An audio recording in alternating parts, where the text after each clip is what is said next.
So maybe that's why, on New Year's Day of 2014, people on the island were rather shocked to discover the body of a tourist.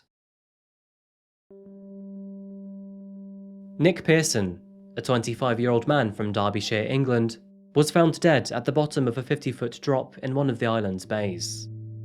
Nick was on a holiday with his family over the Christmas period, when they found themselves on the island over New Year's Eve.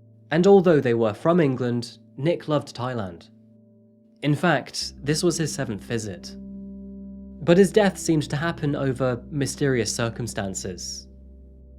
On the night before his death, after enjoying dinner with his family, they headed out for cocktails at Chopper's Bar and Grill. And after a drink or two, they made their way to Surrey Beach for the New Year's countdown and fireworks. At around 1 AM, the family decided it was time to get some rest, so they slowly made their way back to their bungalows nearby. Nick had his own bungalow, and after seeing him get in bed, his father Graham wished him goodnight before making his way back to his own. Graham and Tracy woke up the following morning to no sign or message from Nick, and after checking his bungalow, they realised no one was home. Silence persisted throughout the morning, until in the early afternoon, hotel staff had some rather heavy news to share. Nick had been found, and unfortunately, he was dead.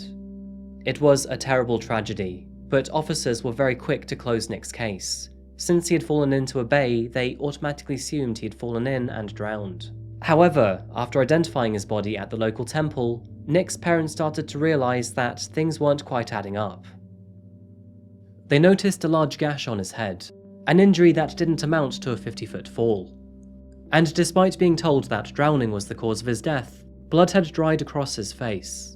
Nick wasn't the type of person to randomly go swimming on his own accord, and he was already tired and in bed when his parents left him. So none of this made sense. There was also no attempt made by officers to investigate the scene or his bungalow. Needless to say, Nick's parents were devastated, but they were hopeless to the situation.